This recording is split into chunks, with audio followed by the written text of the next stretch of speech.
Kim Possible was such an incredibly fun show. It aired from 2002 to 2007, and I was totally hooked on it. Being a mixture of typical high school struggles and fighting evil villains hell-bent on revenge or world domination, it had such a vibe to it that I just couldn't get enough of. Kim, Ron, and Rufus are the main trio, but of course there's also Wade, who's their tech expert who can do almost anything. The villains are so much fun. The hilarious evil scientist Goober Draken. Dr. Draken! Draken! Dr. Draken. Aha! Ha, ha. I see my reputation precedes me. With the muscle of the team being Shigo, who are probably my favorites overall. Beep on, sweet machine, beep on. Can you not be weird, please? But I also really enjoyed Monkey Fist. Something about his voice just really appealed to me. He had this cool vibe to him while still being a bit silly. I shall await that sign. I've been watching some episodes for nostalgia's sake and remembered playing a PS2 game based on it years ago. I think my sister and I borrowed it from a friend or something because I'm pretty sure we didn't own it. I think we only had it for a weekend, but I do remember it very fondly. So I figured I'd review that, but why not go all the way and check out every game released? I'll be taking care of the handheld games first in release order, and then ending with the PC and PS2 games. Disney's Kim Possible, Revenge of Monkey Fist, released on the GBA November 2002. It was the first of two Kim Possible games made by digital Eclipse software, but it'll be a while until we get to the second one. It opens up with a neat little FMV showing a small part of the show's opening. This game's a 2D side-scrolling beat-em-up. I'm a bit iffy on how the sprite looks. I know that they're trying to compensate for the lack of backlight, but the colors are a bit extreme. But the animation is very well done, super smooth with the motion and everything. The backgrounds sometimes look nice and sometimes look a bit rough, and some of the foreground elements can be a bit annoying. But overall it looks decent. You got a flurry of attacks when standing. You can jump and kick, block, do a cartwheel, do a big jump, roll and get into smaller spaces, and climb ledges. The first stage, you're just beating up random people on the street. I'm not sure if there's some lore I should be aware of. I had to check the manual to figure out what's going on, but basically the plot is that Draken and Monkey Fist teamed up, kidnapped Ron, and are going to experiment on him for some reason.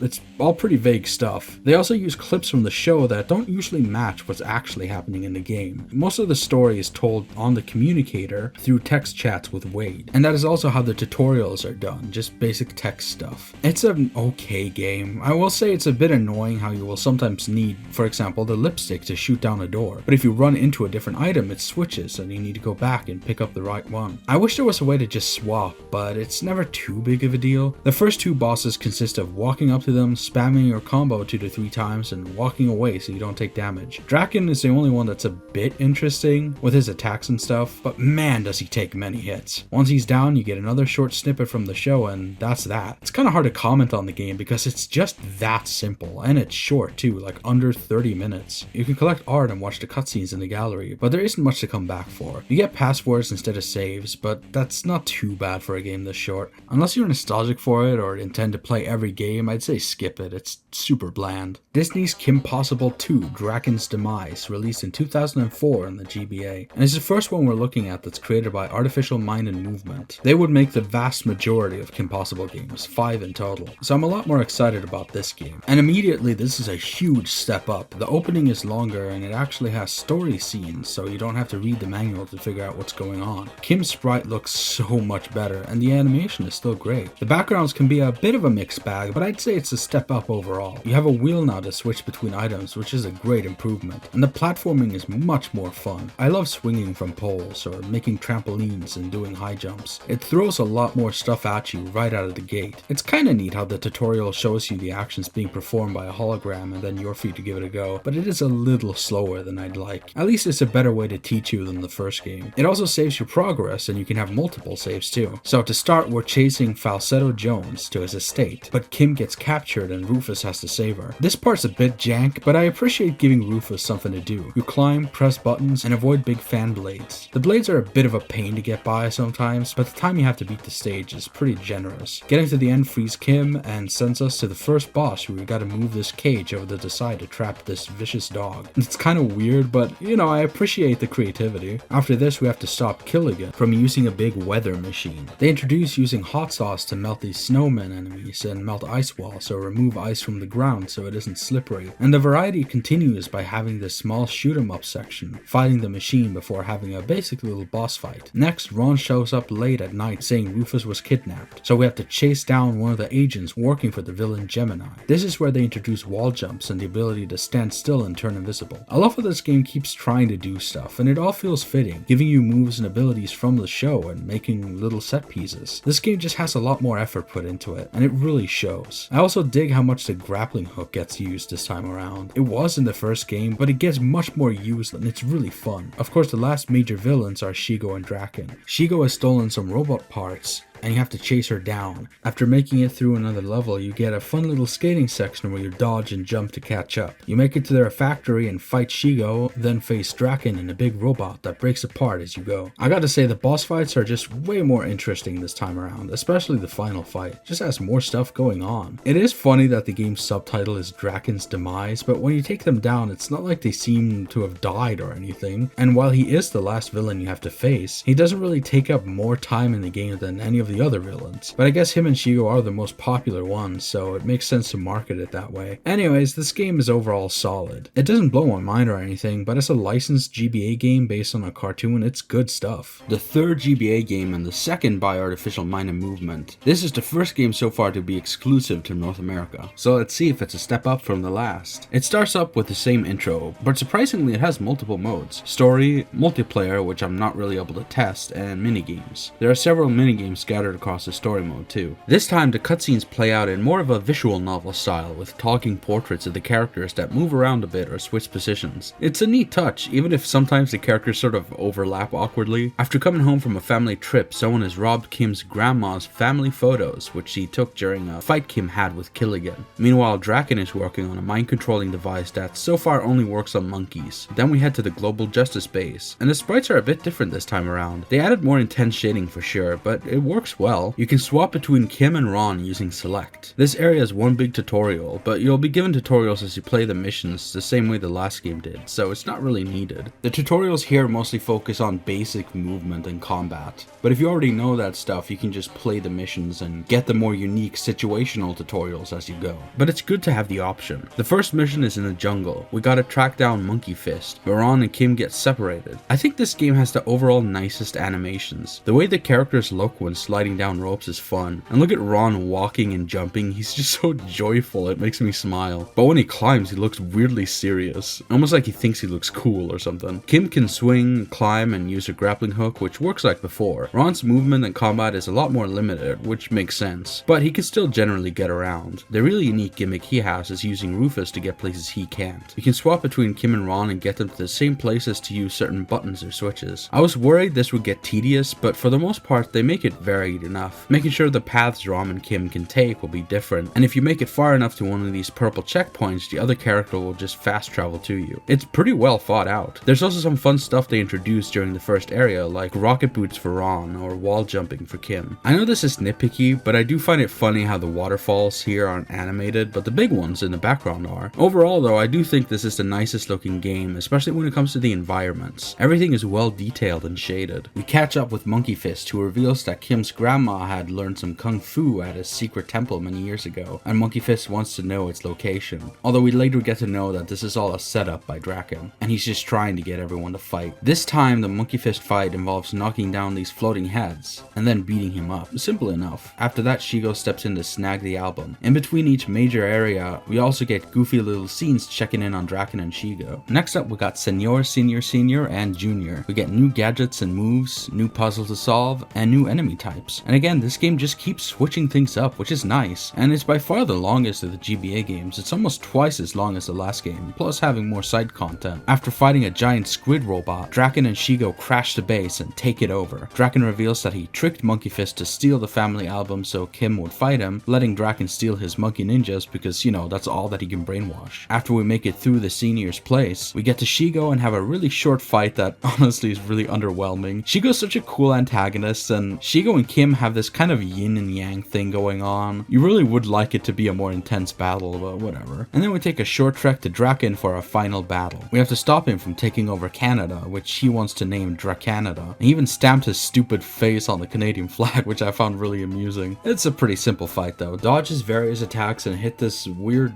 robotic dangly thing. And that's the game. Overall pretty solid. It's a bit sad that it only has 3 major areas, though it's cool how they're sort of like smaller levels contained within a larger place, and you can fast travel between them and find secrets and stuff. Overall, this game is solid. I'm not really sure if I prefer this or the last game. There's something about the short and sweet levels in the second that I really enjoy, but this game does continue to try new things and switch up the formula a lot, which I think is really cool. The first of the 2 DS games is Possible Communicator, where Wade has been captured and you have to help Kim out. It's sort of a weird setup because you still control Kim, and it plays a lot like the other GBA games with many of the same moves and general ideas. Kim is going undercover, pretending to join a group of aspiring henchmen to gather information. All the cutscenes are basic illustrations and it's fine enough, but I kind of prefer the animated portraits we had before. So you start by doing an obstacle course and follow the basic tutorial. They do try to change things up a bit with stealth, which just amounts to avoiding flashlights and lasers. While the movement feels fairly fluid, and I like how quickly you can jump from pole to pole, I find the level design to be way more boring. A lot of straight paths with not too much going on, and the movement in combat just feels much slower and more sluggish. The Rufus sections aren't too different from the stuff we've seen before, jumping and avoiding fans and interacting with stuff to clear the stage. As you get further, you have more tools to swap between on the touchscreen and little mini games to clear on occasion. You also have consumables this time, like medkits or weapons. Though I will say I don't care for the night vision goggles. You gotta use them in some areas and everything just looks all green and it just feels gimmicky. It doesn't add much of anything. One of the only bits of variety they try to throw in there is this paragliding section, and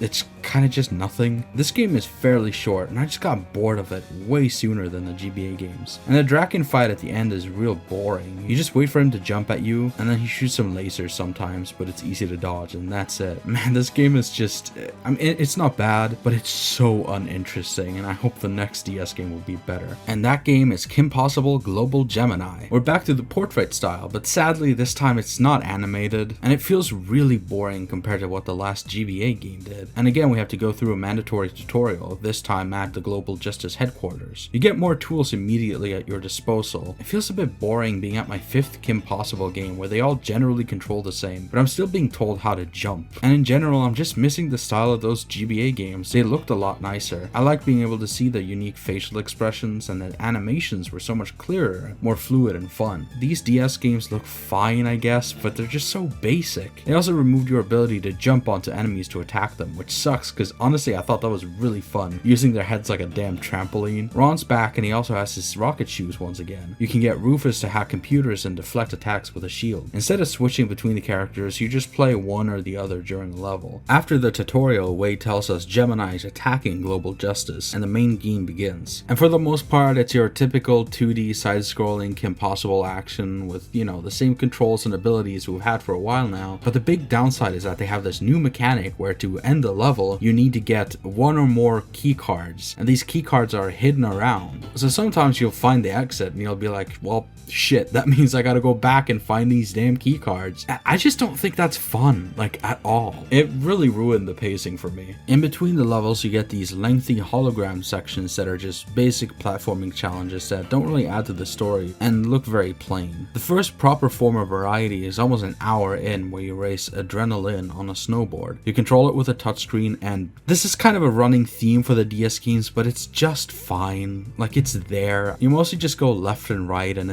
man, this game is so boring to me. Same goes for the motorcycle section later. Basically the same thing. You get some new stuff like the paraglider, which you can use to, you know, glide for a little bit, or a flash bomb, but it's nothing super interesting. You can also get outfits with different stats. The game also likes to stop you in your tracks and make you defeat multiple enemies, which is also just what the first boss fight amounts to, if you even want to call it that. And the combat is so dull. This game is also a big fan of slow moving elevators and platforms. And the final boss is just just defeat all the basic enemies but also dodge lasers, and that's it. I don't know how that beats Gemini. Like, I don't know why we can't just punch him in the face. I mean, this game isn't terrible, it's fine, but man, it's so boring compared to the two last GBA games. To be a little bit fair, I don't think it helps that I'm playing the same general gameplay style for several hours across multiple games, because that can be a bit draining. I try to keep in mind that people aren't likely to own all these games, and I want to give all of them a fair shot. I mean, they have the same general formula that works, and with the limited time and budget licensed games get, it makes sense to stick to something that fits the IP and works well enough. But this game is more than twice as long as the last DS title, so it way overstays its welcome. And the story is just so boring, I couldn't even be bothered to mention it. And it doesn't have any fun villain interactions or cutscenes going on. It just feels so bare bones. At least a previous game had an actual final fight, even if it was simple. And I still think the Game Boy games just feel far better to control. There was a Java mobile game released in 2007, but I haven't played this one. I just wanted to give it a quick mention. It seems incredibly basic. I was expecting more of a platformer, but it seems to be a minigame collection. And that's all the handheld games. Now we're moving on to the second and final game made by Digital Eclipse. They're the ones who made the first GBA game, which was fine but a bit dull. Hopefully this one's a bit more interesting. I had a hard time finding proper cover art for this game, and when I boot it up it says Disney Game Downloads %, so I'm guessing this was an online digital download only game. And if it got any physical releases, it was probably just like, you know, in cereal boxes and stuff. So I'm going into this expecting something lower budget. The quality is a bit blurry since I'm playing this on an actual Windows XP laptop using its S-Video out port to record, but I wanted it to be authentic. After you make a save, you get the story synopsis. I think Monkey Fist is up to something. I've just spotted him in the no-go pho jungle in Southeast Asia. I love how they didn't bother to pose Wade, he's just A-posing over here, and there's no facial animation or anything during the dialogue. Also, what the fuck did they do to Monkey Fist's face? Oh my god, it's all kinds of messed up. And you can see through the bottom of his hair, it's like it's not fully modeled. This game plays much like the others, being a 2D platformer with basic combat, a double jump, and getting tools like the grappling hook. Thankfully, they brought back the ability to jump on enemies' heads, and the movement feels faster than the DS games, even if it's a bit jank. We reach Monkey Fist and have an amazing boss fight. Wow, look at that. Then Ron gets turned into a monkey. Things move along a lot faster. It doesn't stop you dead in your tracks and make you defeat enemies over and over like Global Gemini did. While it's a bit jank and noticeably cheap, for a free game, this is honestly pretty nice. Though I'm a bit sad I can't use the grappling hook wherever I want this time around. You can only shoot it on designated spots, and it feels terrible to use. The stun gun can destroy electrical circuits and take down enemies, and Rufus basically just pushes secret buttons in the background to let you progress, and that's it. After making it through the final area, we have another showdown with Monkey Fist, but this time he has a dash move and a projectile attack, so he's a bit more of a challenge. Then we turn Ron back to normal and all's well. It's 6 stages and it goes along pretty fast, but to be honest, and this might be kind of insane, I like this more than the DS games. Sure, it's a bit jank and it's short, but it does what it does well for a free game, and I just think it's neat, damn it. The only home console game we ever got was Kim Possible What's the Switch on PS2. I remember really enjoying this as a kid, and I'm actually excited about playing it again after so long. The title screen's a bit basic, but like a lot of the earlier games, you get plenty of unlockables, including concept art, which is super cool, and there's multiplayer modes too. But first, story mode. You can play single player or tag team. I'll explain tag team stuff later. We start out with Kim and Ron being in the middle of a mission, and I really dig how it looks. They do a good job translating the show's style to 3D. I really like how these lights in the castle look. We have to find an ancient monkey idol, but we get separated from Ron. It controls a lot like the other games and has that same 2D with a rotating camera style that the DS games did, though you do move faster than the DS games. They still give you those hologram tutorials, but at least it's spaced out a bit in the levels. Well, it's kind of funny that they first tell you how to wall jump and then tell you how to repeatedly wall jump. I feel like that's something I could have figured out on my own, but hey. Also, you can't spam the button too fast when wall jumping or Kim will stop mid-air to do a double jump. That can be a bit annoying, but at the same time, the ability to switch while you're moving on a dime like that is kind of useful. Once again, we get the grappling hook, but we can't use it on any ceiling, just specific surfaces, which is a bit sad. I really liked how in the GBA games I could use it all over the place and just go crazy. After a bit, Draken and Shigo show up, but Draken has an important call to take. Yes, Mother. Oh, sure. Yeah, you talk to Mommy while I steal the idol. And we get to play Shigo as she also tries to get a hold of the idol. It's cool to be able to play Shigo, and the effects on her hands look just like in the show, and she controls much like Kim does. Though sadly, this game does do the typical door locks and enemies spawn and you gotta defeat them and then the door unlocks thing, and I just find that to be a really boring way to design a level. It just stops the flow completely. Though at least the combat is better than the DS titles, that's for sure. And I do like being able to combo a slide into an uppercut and stuff like that, and the drop kicks you could do are pretty sick. But still, I just think it's best if the levels just let you keep going at your own pace. After getting to the idol as Kim, you have to defeat some color-coded monkeys that match the pillar to get the idol down. I don't really know why, but sure. After that, Shigo and Draken catch up. Patients are waiting. Gotta go now, Mother. Shigo, get that idol! I think the animation for the cutscenes is pretty great. The characters are very expressive and the music and everything just is on point. And the voice actors sound just as good as always. Ron and Draken grab the idol at the same time, which switches their bodies. Professor Dementor now shows up and steals the idol for Monkey Fist, and we have to chase him down to restore Ron and Draken back to normal. Last! I'm...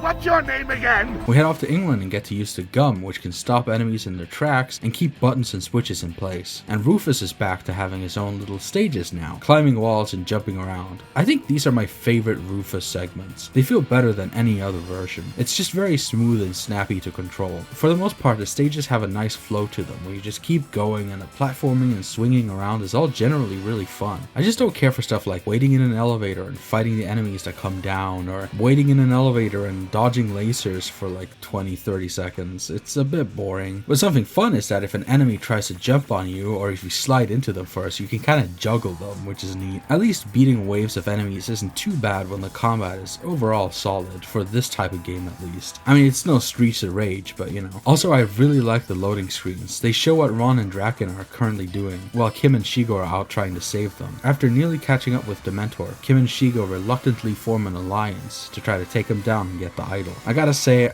I'm not a fan of these invisible enemies. You can't hit them until you use EMS on them, and having to scroll to the right item and then press circle is a bit of a pain. Sometimes you can see them on a platform that you need to jump to, and you have to land and hit them with the EMS as fast as you can, and it feels finicky. And sometimes I get confused which item I have equipped, since the current item is just a small outline on the communicator. If they all had clear colors or something, it would make it a lot easier to tell just from the corner of my eye which item I'm currently carrying. But otherwise, I really like the enemy variety. There's armored enemies, grenade throwing enemies, jetpack enemies, different types of monkey robots. The bosses are a real mixed bag though. Like this chopper fight, you can see when it despawns and then appears to the right so you can hit it. I feel like that's such an obvious oversight as well. And there's a few graphical issues like that. Like here in Tokyo where you can see through the ground. And this is not an emulation issue. I'm playing the real disc on my actual PS2. Anyways, this boss fight's pretty boring. Just jump left and right until it comes close and hit it. Do that a few times and you're done. The chopper crashes into the propellers and the ship starts going down. The mentor has already escaped and Shigo leaves with the last parachute. The landing gear won't come out, so Rufus has to go fix it. And after that, we have a rough landing where Kim jumps onto this train. You know, so far the game has told us to knock down weak looking doors, which have mostly been wooden or at least brownish in color. But I didn't understand that you needed to knock down these doors too. They look like metal and the train seems kinda high tech, so I just assumed I couldn't break them. Also, this part where you're trying to outrun a machine, I don't know what it is about the grappling hook, but I really struggled here. I feel like its range is too short or something, and I had to find a really specific timing to jump and then fire it again to progress. I got my first and only game over here, which does send you back quite a bit. It sends me to the beginning of the level, and these levels can be pretty lengthy, and it will show you the hologram tutorials again if you die, which is really annoying. Also, the second time around, I got really annoyed with this section. So Wade has enhanced Shigo's powers somehow, giving her magnetic abilities, which she uses to pull boxes around. But this guy is throwing grenades and it's just super annoying. Sometimes his aim is awful and sometimes he perfectly predicts where I'm gonna go and it's hard to avoid. You can only take like 4 hits before you go down, and he won't come within striking distance until you've placed the first box. The next level goes a lot smoother and I overall enjoy it, but I did get really sick of these elevators where you have to dodge lasers. It's just not a fun obstacle and they keep using it. Shigo gets captured by Monkey Fist and we have to fight through a stolen ship that's headed for Tokyo. Tokyo. After freeing her, Monkey Fist places the idol into a giant robot to power it, but it splits in two and he's trying to reconnect the halves. The legs are stomping through Tokyo and the top half is flying around it. I do overall enjoy the platforming, but it's not infrequent that you sort of float next to a platform where you don't land properly, and it just feels jank. Otherwise, the game is genuinely fun. After a very long Tokyo level, you get to the giant monkey with both halves combined. It grabs Shigo and Kim, with Shigo falling into its mouth. Kim then starts to climb around it, which is a pretty fun set piece. Destroying the robot monkey is kinda boring though. You have to defeat all enemies, climb up, hit its heart, and then do that 3 times. Then you move on to do the same thing as Kim, but against Monkey Fist, just with 2 extra wall jumps needed. I kept thinking to myself, please let me fight Monkey Fist, please have like a cool melee boss fight, but nope. The machine starts to fall apart, Kim grabs the idol and everyone leaves, and bam, you're back in a castle to get the body situation sorted, and that's that. It's such a quick ending too, it feels really rushed. I would have loved just a tiny bit more, and it's very anticlimactic despite being inside of a, giant robot monkey. Just one proper boss fight against Monkey Fist would have been so cool. Most of the bosses are just dodging stuff until you're allowed to attack or defeat all enemies. Sadly, none of these games have particularly good bosses, but hey, for the most part the levels were pretty solid and I enjoyed this game a lot. It looks great, feels good, and has a lot of unlockables. Concept art, soundtrack, the Ron and Draken loading screens. There are also bonus stages which takes place in this weird cyber world, I guess. I don't know what else to call it. So, the tag team mode and the story mode works like like the original Super Mario Brothers, the NES game. One person dies and then the other person gets to play. But it doesn't switch to controller 2. It just tells you pass the controller to the other player. I literally burst out laughing when I saw that. I mean, you already have multiplayer modes. You could have easily just seen if there was a controller plugged in. Even Super Mario can do that. This game's from 2006. I thought it'd work more like one person plays Kim and the other is Shigo, but no, this sucks. Moving on, there's 3 multiplayer modes. First up is Simium Swarm. You gotta defeat the monkeys, and first person to 21 points wins. While it certainly is a multiplayer mode, yeah, honestly it's more fun to just fight each other. Who cares about the monkeys? They should have had some kind of versus mode where you select a stage and fight. That would have been easy to implement. Next up is Monkey Mayhem. This is just like the pillar part in the story mode. You want to fill the idle pillar first, but if you hit the wrong color, you help the other player. And this mode sucks too. Player 1 has to hit the red ghosts and player 2 has to hit the green ones. But the ghosts of the color you don't want to hit will often just block your way and you pretty much have to hit them. This is just so lame. It's super frustrating because avoiding hitting the wrong monkeys is kind of impossible when they're just in the way of the monkeys you do want to hit.